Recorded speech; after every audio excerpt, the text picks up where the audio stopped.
우리 말씀 보도록 하겠습니다. 마태복음 26장입니다. 마태복음 26장 1절에서 5절까지 말씀입니다.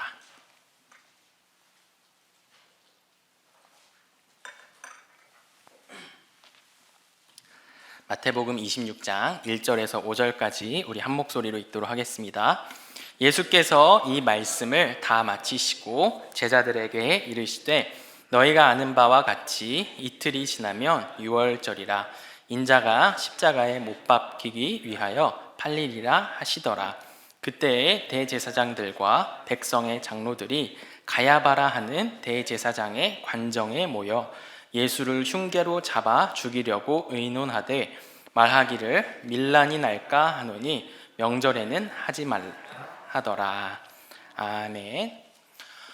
계속해서 고난 주간 가운데 있습니다. 오늘은 주일부터 이제 넷째 날인데요.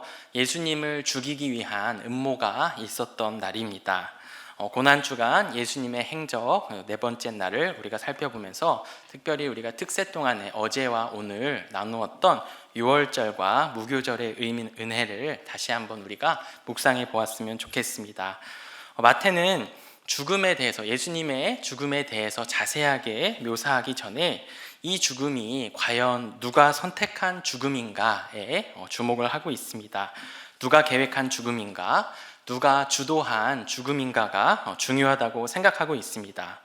마태복음에서 마태가 주목하고 있는 관점은 예수님은 왕이시다라는 그 관점입니다. 왕의 죽음은 굉장히 의미가 있는 그러한 죽음입니다. 그런데 이 죽음을 과연 누구가 이렇게 주도하고 있는가가 중요한데요. 오늘 26장 1절에서 5절의 구조는 흥미롭습니다. 1절에서 2절은 이 죽음의 주도권이 예수님께 있음을 분명하게 선언하고 있고 3절에서 5절은 이것을 실행하고 있는 자들이 누구인지를 말해주고 있습니다. 3절에 나오는 대제사장이나 백성의 장로들, 가야바가 예수님을 죽이는 줄 우리가 알고 있는데 실제로는 이들이 아니라 예수님이 이제 스스로 선택하시고 결단하시고 실행하시는, 이루시는 그 죽음의 과정인 것을 우리가 기억하였으면 좋겠습니다. 이것을 1, 2절이 보여주고 있는데요. 우리 1절 말씀 같이 읽도록 하겠습니다. 예수께서 이 말씀을 다 마치시고 제자들에게 이르시되, 제자들을 따로 불러서 말씀을 하십니다. 계속해서 2절 읽도록 하겠습니다. 너희가 아는 바와 같이 이틀이 지나면 유월절이라 인자가 십자가에 못 박히기 위하여 팔리리라 하시더라. 아멘. 예수님이 십자가에 대해서 다시 한번 이야기를 하고 계십니다. 1, 2절은 분명하게 십자가에 못 박히는 예수님께서 왜 죽으시는지, 그리고 어떤 의도를 가지시고 계신지를 확실히 보여주고 있습니다. 어제 새벽에 우리가 살펴보았던 것처럼 유월절이라 이 한마디에 많은 것들이 이제 다 들어있는 것입니다. 유월절은 이 출애굽 때 매우 오래전의 일입니다. 그런데 이 유월절은 우리가 알고 있듯이 넘어간다, 지나간다, 죽음의 사신이 넘어간다는 그런 뜻을 가지고 있는데, 모든 집에 장자와 또 모든 그 가축의 첫째 새끼들이 다 죽을 때 어린 양의 피를 바르면 그 죽음의 사신이 넘어간다는 것입니다. 그러니까 이 유월절 어린 양의 피를 문설주에 발랐더니 그 피를 보고 넘어간다, 이것이 유월절의 이제 의미인데, 인자가 십자가에 못 박히는 이유도 구약의 유월절을 완성할 새로운 유월절을 준비하기 위함임을 우리에게 보여주고 있습니다. 그래서 우리가 예수님의 죽으심은 그냥 어쩌다가 찾아온 죽으심이 아니라, 죽기 싫어서 몸부림치다가 맞이하는 그러한 죽으심이 아니라 예수님께서 선택하신 죽음, 예수님께서 계획하신 죽음임을 우리가 2절 말씀을 통해서 볼 수 있습니다. 예수님이 의도하신 바가 이렇게 나와 있는데 3절에서 5절을 통하여서 드러나는 상황은 어떠한가 우리가 보도록 하겠습니다. 우리 3절 말씀을 같이 읽어보도록 하겠습니다. 그때에 대제사장들과 백성의 장로들이 가야바라 하는 대제사장의 관정에 모여, 대제사장, 백성의 장로들이 예수님을 죽이는 것처럼 보이지만 사실은 그렇지 않습니다. 사실 이 상황을 제외하고도 이전에 보면 예수님께는 죽음의 위기가 너무나도 많이 있으셨습니다. 태어나실 때부터 처녀가 임신하였기 때문에 돌에 맞아서 죽으실 수 있었던 그런 상황이 있었습니다. 또한 유대인의 왕이 오셨다는 말에 헤롯 왕이 2살 이전에 그 아이들을 다 죽이라는 말이 있었기 때문에 예수님께서도 이 베들레헴의 어린 아이들의 울음소리가 가득할 때 같이 죽으실 수 있었습니다. 그런데 그때도 빠져나오십니다. 사역을 시작하시면서도 광야에서 40일을 기도하실 때 육체적으로는 사실 거의 죽으신 그런 위기 가운데 있으셨습니다. 또한 안식일에 병든 사람을 치유하시고 또 하나님을 아버지라고 부르시면서도 많은 사람들에게 정죄받으면서 죽으실 위기 가운데 있었던 것을 우리가 볼 수 있습니다. 그럼에도 불구하고 예수님께서는 죽으시지 않으셨습니다. 안 죽는 게 신기할 정도로 많은 위기 가운데 있었음에도 불구하고 예수님은 죽으시지 않았습니다. 왜냐하면 예수님께서는 하나님께서 예비하신 그 죽음의 스케줄이 따로 있었기 때문입니다. 그게 언제냐? 오늘 말씀하시는 유월절이십니다. 모든 이들을 위한 유월절의 어린 양이 필요했기 때문에 모든 인간의 출애굽을 위한 그 어린 양이 필요했기 때문에 예수님께서는 이제 예수님의 계획대로 하나님의 작정대로 이제 죽으심을 준비하고 계시는 것입니다. 어린 양의 피가 아니라 왕의 피로 모든 일을 위한 그 피를 흘리고 구원하시는 것이 하나님의 계획이셨기 때문입니다. 예수님께서는 이것을 아시고 오늘 2절에서 유월절이라 라고 말씀하고 계십니다. 이 안에 이 모든 의미가 다 담겨 있는 것입니다. 이처럼 예수님의 죽음의 주도권은 표면적으로는 대제사장들이나 다른 서기관들이 가지고 있는 것처럼 보이지만 하나님의 계획 아래 이루어진다는 것을 볼 수 있습니다. 유월절에 이스라엘 백성들이 한 것이 있습니다. 계속해서 말씀드렸던 것처럼 단지 그냥 어린 양의 피를 문설주에 바르는 것입니다. 그가 누구인지를 전혀 따지지 않고 그 피가 발라져 있으면 그 피를 보고 넘어간다는 것입니다. 유월절은 우리의 악함과 또 우리의 죄악을 뛰어넘는 하나님의 무한하신 그 은총에 감사하는 날입니다. 그리고 나서 그 다음 날부터가 오늘 새벽에 우리가 함께 살펴본 무교절 기간입니다. 유월절 다음 날부터 한 주간의 기간인데요. 누룩 없는 떡을 먹으면서 유월절을 허락하신 하나님의 은혜에 감격하면서 나의 삶을 돌아보는 그러한 주간입니다. 이스라엘에 가보면 이 무교절 기간이 되게 장관이라고 합니다. 이 무교절 동안 무엇을 하는가? 일주일 동안 온 집안을 다 청소한다고 합니다. 카페트를 털고 옷 소매를 털고 온 집안의 물품을 다 집 밖으로 꺼내고 또 모든 식기를 다 소독한다고 합니다. 물에 삶기도 하고 또 불에 이렇게 소독을 하기도 하고 하면서 이렇게 하는 이유가 작은 먼지라도 정말 작은 누룩이라도 찾아서 다 없애기 위한 것이라고 합니다. 6월절에는 우리가 할 수 있는 것이 거의 없습니다. 그냥 말씀에 순종해서 그 어린 양의 피를 바르는 것뿐입니다. 말씀대로 그 피만 바르면 하나님께서 그 은혜를 경험할 수 있도록 하십니다. 그런데 무교절 기간 동안 6월절 이후 다음 날부터 일주일 기간 동안은 구원받은 자로서 살기 위해서 나 스스로를 점검해보고 이렇게 다시 한번 돌아보는 주간인 것입니다. 이 기간 동안에는 내가 해야 될 무언가가 있는 것입니다. 하나님의 백성으로서 구원받은 자로서 성화된 백성으로서 나아가기 위해서 스스로 계속해서 돌아보아야 하는 그런 기간입니다. 그래서 6월절은 하루이고 무교절 기간은 일주일 동안이나 이렇게 되는 것입니다. 하나님께서 행하시는 것은 하루면 됩니다. 그런데 우리가 우리 스스로를 되돌아보면서 성화해야 되는 기간은 일주일, 많은 기간이 필요하다는 것을 의미하고 있습니다. 우리도 우리 마음문에 예수님을 영접한 그 하루의 기쁨만으로는 우리가 살아갈 수 없습니다. 우리 스스로 정말 무교절 기간처럼 내가 정말 하나님의 사람인가, 구원받은 자로서 살아가고 있는가, 성화되고 있는가 스스로를 점검하는 것이 매우 중요하다는 것입니다. 그래서 6월절 뒤에 일주일이나 되는 이 무교절 기간이 있다는 것입니다. 6월절을 통해서 얻은 하나님의 전적인 은혜, 그 구원이 내 삶으로 이제 다시 끌어져 오는, 내 삶이 정화되는 그 과정이 반드시 필요하다는 것입니다. 우리 안에 하나님의 복음을 알고 있음에도 불구하고 여전히 남아있는 세상의 찌꺼기들이 많이 있습니다. 내가 집착하는 세상의 무거운 많은 것들이 있습니다. 나를 여전히 끌어당기고 있는, 나를 유혹하고 있는 그 세상의 가치들을 우리가 찾아서 주님 앞에 고백하고 그것을 물로 씻든지 불로 태우든지 우리가 회개하면서 주님 앞에 나아가서 새로워져야 한다는 것입니다. 그런데 많은 사람들이 무교절 기간에 자신을 되돌아보지 않습니다. 오늘 본문에서도 그러한데요. 우리 3절과 4절 말씀을 같이 읽도록 하겠습니다. 그때에 대제사장들과 백성의 장로들이 가야바라 하는 대제사장의 관정에 모여 예수를 흉계로 잡아 죽이려고 의논하되. 아멘. 자신이 지금 이 땅에 매여 있는 누룩을 찾아야 하는, 무교절을 준비해야 되는 사람들인데 그것을 하지 않고 예수 그리스도를 죽일 궁리를 하고 있는 것입니다.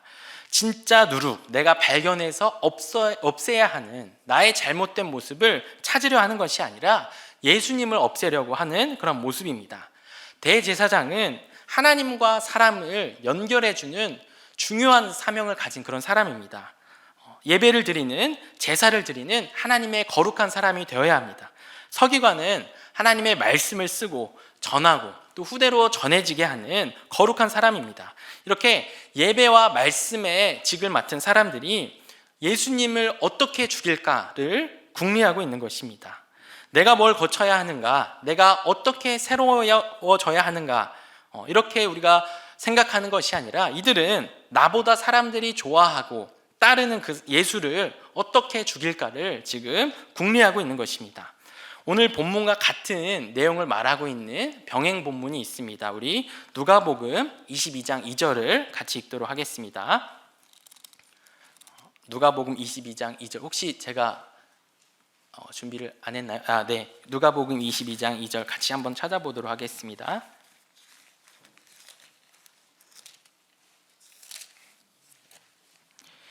같이 읽겠습니다. 대제사장들과 서기관들이 예수를 무슨 방도로 죽일까 궁리하니 이는 그들이 백성을 두려워함이더라. 아멘. 이들이 지금 계속해서 백성을 두려워함이더라 라고 말하면서 예수님을 죽일 궁리를 하고 있는 것입니다. 백성을 두려워한다라는 것을 우리가 오해하면 안 됩니다. 정말 이들이 그 백성들을 두려워했다면 많은 이들이 따르고 있는 그 예수님을 죽일까 죽이지 않을까를 어떻게 보면 고민했어야 합니다. 그런데 이들은 마음속에 이미 예수님을 죽이는 것은 이미 결정을 했습니다. 그리고 어떻게, 무슨 구실로, 어떤 방법으로 죽일까를 고민하고 있는 것입니다. 이제 6월절이 가까워졌기 때문에 예루살렘에 이제 또 이스라엘과 그 이방 나라에 있었던 그 디아스포라까지 해서 많은 사람들이 그 작은 예루살렘에 다 모여 있습니다.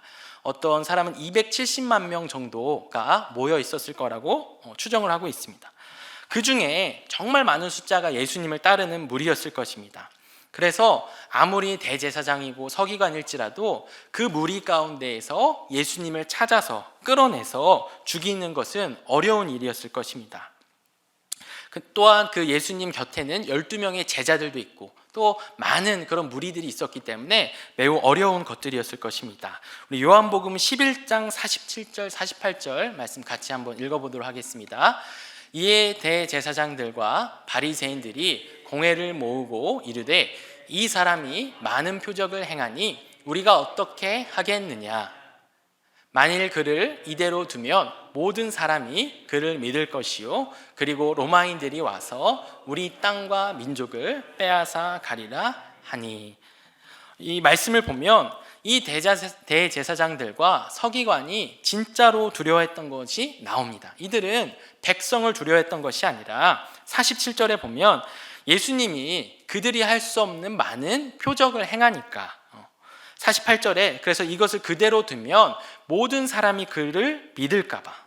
그리고 이 유대인들은 흥분을 되게 잘하는 그런 민족이었기 때문에 이제 밀란이 일어나고 결국에 이렇게 시끄러워지면 로마인들이 와서 그들이 지금 가지고 있는 땅과 민족을 빼앗아 갈까봐 두려워하고 있는 것입니다. 정말 이 하나님의 일을 감당해야 하는 레위 지파와 같은 이 대제사장들이 기득권이 되어서 땅도 많이 갖고 있습니다. 그리고 우리 민족이라고 말하면서 왕과 같이 기득권 노릇을 그렇게 하고 있는 것입니다. 이들이 정말 갖고 싶어하는, 욕심내고 있는 이것을 빼앗길까 봐 지금 집착하고 있고 예수를 죽이려고 하고 있는 것입니다. 이들에게는 이것이 누룩이었습니다. 예수님을 죽여서라도 지키고 싶었던 것들, 정말 내 땅, 내 민족, 내 위신, 체면, 인기, 성공, 이런 것들을 계속해서 가지고 싶어 했는데, 이것이야말로 이들이 정말 무교절을 준비하면서 찾아야 할 누룩이었습니다. 그런데 이것을 없애려는 것이 아니라 예수님을 없애고 있는 그런 상황입니다. 무서운 일입니다. 여기에 계신 대부분의 분들은 유월절의 은혜를 받으신 분일 것입니다. 예수님을 영접하고 우리 주 아버지라고 고백하시는 그런 분들일 것입니다. 유월절의 은혜를 경험한 우리가 더욱더 기억해야 하는 것은 무교절의 의미일 것입니다.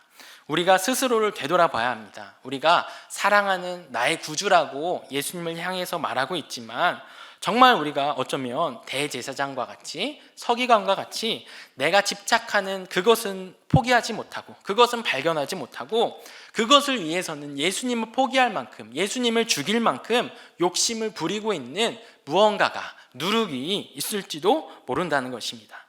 실제로는 예수님이 내 돈을 지키기를 원하고, 성공과 명예를 지켜주시기를 원하고, 그래서 내가 헌신할 하나님을 찾는 것이 아니라 나를 위해서, 나를 보호해 주시고 지켜줄, 나를 위해 헌신해 주실 그 하나님을 찾는 모습이 내 안에 있을 수도 있다는 것입니다. 이러한 나의 솔직한 모습을 발견하는 것, 그것이 무교절의 의미이고, 정말 그 세상의 찌꺼기와 같은 누룩을 제거하는 것이 우리들의 자세가 되어야 할 것입니다. 그래서 오늘 새벽 말씀처럼 우리가 이 무교절의 의미를 생각하면서 스스로를 돌아보면서 우리의 자리를 잘 지켜나갔으면 좋겠습니다.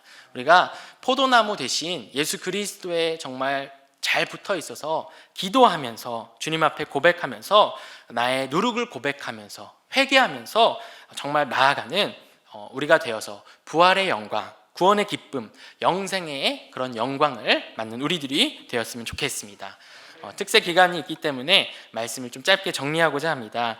예수님의 십자가 죽음은 철저하게 예수님의 주도권 아래 있었습니다. 왕의 죽음을 통하여서 모든 인류를 구원하시고자 하는 그 하나님의 사랑의 죽으심이었고, 우리를 위한 작정이었고, 예언대로 성취하신 것이 예수님의 죽으심입니다.